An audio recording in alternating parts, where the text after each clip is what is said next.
السلام علیکم ورحمۃ اللہ۔ الحمد للہ وکفا وسلام علی من لا نبی بعد۔ اللہ مہربان کے فضل و کرم سے ہمارا آج کا سبق سورہ یونس کی آیت نمبر 75، 76 اور 77 ہوگا انشاءاللہ۔ اعوذ باللہ من الشیطان الرجیم، بسم اللہ الرحمن الرحیم۔ ثم پھر بعثنا ہم نے بھیجا، یہ آپ نے کل بھی پڑھا تھا، میں نے اردو کا لفظ بیست آپ کو بتایا تھا، بے عین سے تھے۔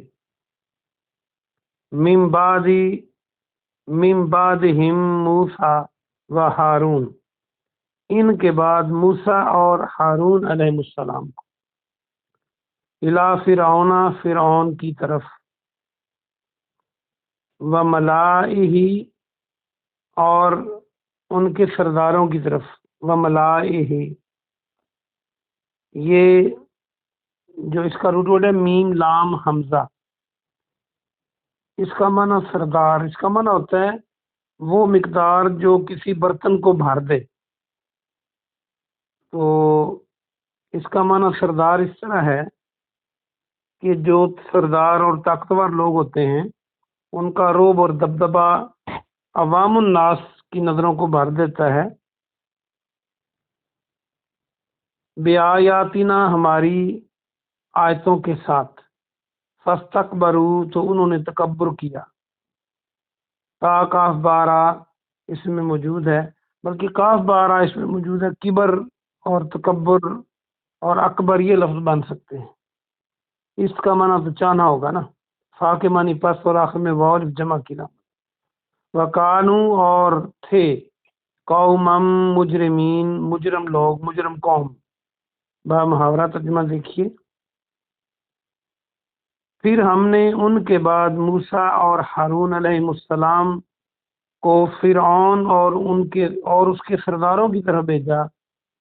سرداروں کی طرف موسیٰ اور ہارون علیہ السلام اور کو ان فرعون اور ان کے سرداروں کی طرف اپنی آیات کے ساتھ بھیجا۔ پس انہوں نے تکبر کیا، کنہوں نے؟ فرعونیوں نے، اور وہ مجرم لوگ تھے۔ فلما پھر جب، لما جب آپ نے بارہا پڑھا ہے، جاءہم الحق کو، جا آیا ان کے پاس، الحق حق، من عندنا ہماری طرف سے، قالوا انہوں نے کہا، ان ھذا ان بے شک ھذا یہ، لسحر مبین، لام یقیناً سحر جادو کو کہتے ہیں، مبین کھلا، یہ تو کھلا جادو ہے، یقیناً واضح جادو ہے، مبین بین واضح۔ سحر اور ساحر جادوگر کو کہتے ہیں، سحر شدہ ہم کہتے ہیں اردو میں۔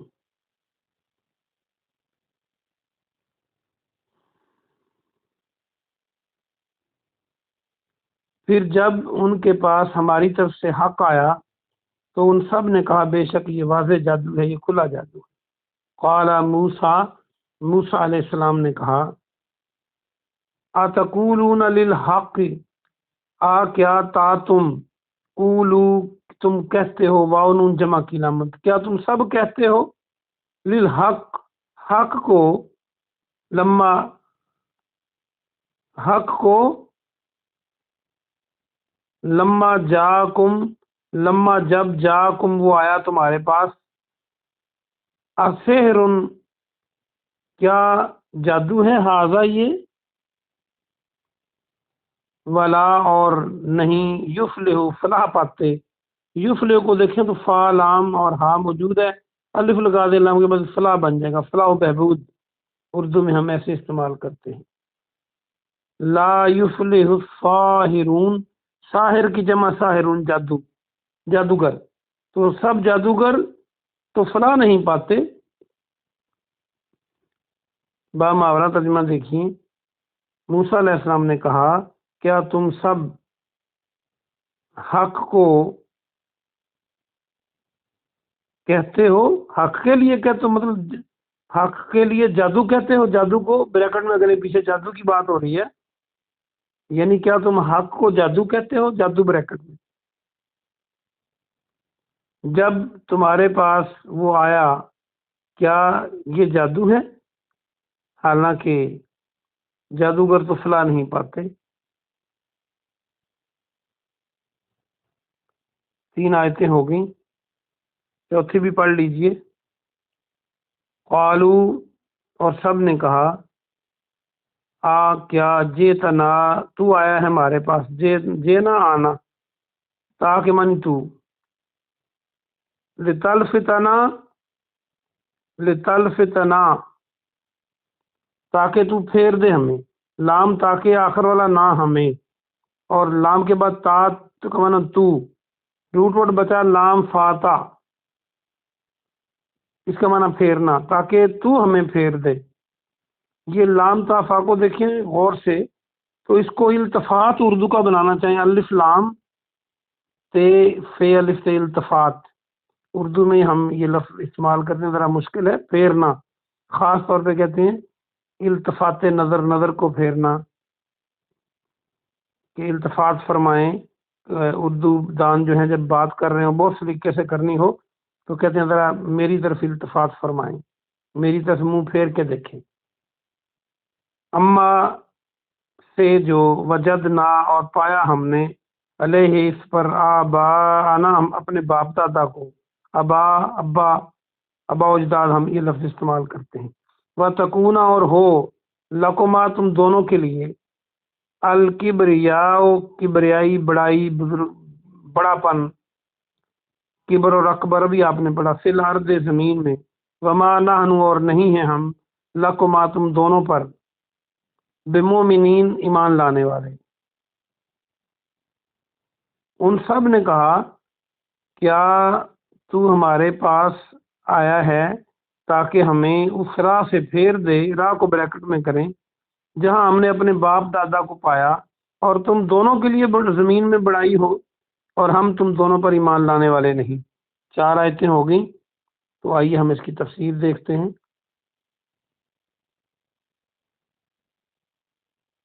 اللہ فرماتا ہے کہ پھر ہم نے موسیٰ علیہ السلام اور ہارون علیہ السلام کو، فرعون اور اس کے جو سردار تھے، بڑے لوگ تھے اس کے ساتھی، ان کی طرف ان دونوں کو نبی بنا کے بھیجا، مبعوث فرما دیا، اور ساتھ اپنی آیات بھی دی۔ موسیٰ علیہ السلام کی نشانیوں کی اور معجزوں کی بات ہو رہی ہے، لیکن وہ نہیں مانے۔ آپ نے قرآن میں بارہا پڑھا، اور موسیٰ علیہ السلام کا قصہ بھی بہت زیادہ ہے قرآن کے اندر، اور وہ مجرم قوم تھے۔ جو قوم نبی کی بات نہیں مانتی، وہ نشانیاں بھی پیش کر دے، معجزے بھی پیش کر دے، اللہ کی بات بھی سامنے رکھ دے، اپنا کردار بھی سامنے رکھ دے، پھر جو قوم نہیں مانتی وہ مجرم قوم ہوتی ہے، ان کا جرم ثابت ہو گیا۔ یہ حجت کافی ہوتی ہے کسی بھی قوم کے جرم کے لیے۔ اگلی آیت میں فرمایا کہ پھر جب ان کے پاس ہماری طرف سے حق پہنچا تو انہوں نے کہا یہ تو جادو ہے۔ یہی بات کفار مکہ کرتے تھے کہ نبی علیہ السلام کی جب کوئی معجزہ دیکھ لیتے تو پھر کہتے یہ تو جادو ہے۔ اصل میں یہ کفار مکہ کو بھی سنایا جا رہا ہے، اور قیامت تک کے لوگوں کو بتایا جا رہا ہے کہ تم اتنے ڈھیٹ ہو، پہلے مانتے نہیں ہو، جب مجبور ہو جاتے ہو دلائل کے ہاتھوں تو پھر اسے جادو کا نام دے دیتے ہو۔ حالانکہ جو جادوگر موسیٰ علیہ السلام نے بلائے تھے ان کو تو سمجھ آ گئی تھی کہ یہ جادو نہیں ہے، اسی لیے موسیٰ علیہ السلام نے کہا اگلی آیت میں کہ کیا تم حق کو جادو کہتے ہو؟ کیا یہ جادو ہے؟ اور جادوگر تو فلاں نہیں پاتے، جادوگر تو کامیاب نہیں ہوتے، نہ جادو کامیاب ہوتا ہے، بس اتنا کو ہو جاتا ہے جتنا کہ اللہ کا اذن ہوتا ہے، اور یہ زیادہ تر آنکھوں کا دھوکہ ہے، اور بعض جادو حیت بھی بدل دیتے ہیں۔ جادو موجود ہے دنیا کے اندر، بلیک آرٹ کہتے ہیں انگریزی میں، اس سے بچنے کے طریقے قرآن نے بتائے ہیں، وہ استعمال کرنے چاہیے تو اللہ جادو سے محفوظ رکھتا ہے۔ اور آگے فرمایا کہ وہ فلاں نہیں پاتے، اسی لیے جادوگر تو مان گئے تھے میدان کے اندر ہی۔ اگلی آیت میں فرمایا انہوں نے یہ بھی کہا کہ آپ ہمارے پاس اس لیے آئے ہو کہ ہمیں اس راہ سے پھیر دو جس راہ پر ہم نے اپنے باپ دادا کو پایا۔ جب کسی کو دلیل نہیں آتی، دلیل کا جواب دلیل سے نہیں آتا، تو وہ پھر اس طرح کی بات کرتا ہے، پیو دادا کا ہم کیا کریں، وہ کیا کرتے تھے، ہم تو اس طرح کر رہے ہیں۔ آج بھی دیکھ لیں سوسائٹی میں لوگ اس طرح کرتے ہیں۔ باپ دادا نے اپنا ساتھ دینا ہے، جو ان کی سمجھ تھی اس وقت، جو علم تھا، جو ان کی سمجھ تھی، وہ کرتے رہے۔ اب کیا ہم دنیا کے سارے کام وہی کرتے ہیں جو باپ دادا کرتے تھے؟ جب نئی چیزیں لے رہے ہیں جو حقیقت پر مبنی ہیں دنیا کے اندر بھی، تو دین اگر باپ دادا کی مخالف ہو تو وہ کیوں نہیں لینا چاہیے اللہ کی بات؟ اور ساتھ انہوں نے کہا کہ تم تو زمین میں بڑائی چاہتے ہو، یعنی تم چاہتے ہو کہ لوگ ہمارے پیچھے آ جائیں اور ہم بڑے بن جائیں، کیونکہ جو لوگ بادشاہ وغیرہ ہوتے ہیں ان کا یہی خیال ہوتا ہے کہ بڑا بادشاہ ہی بڑا ہے، بس کہ ہمارا اقتدار چھن جائے گا اور ہم آپ پر ایمان لانے والے نہیں۔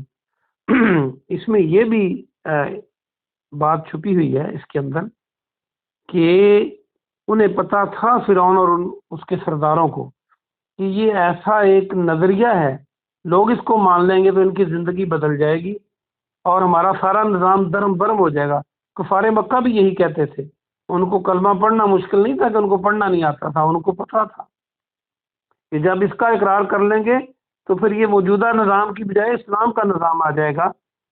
پیدا ہونے سے پہلے سے لے کر مرنے کے بعد تک ہر کام اللہ کی مرضی کا کرنا ہوگا، نظام اللہ کا ہوگا، حکومت اللہ کے قانون کی ہوگی، معیشت معاشرت یہ سب کچھ اللہ کے قانون کا ہوگا۔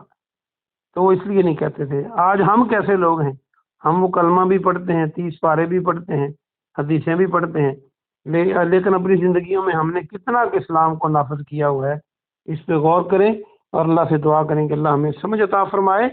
سبحان ربک رب العزت عما یصفون وسلام علی المرسلین والحمد للہ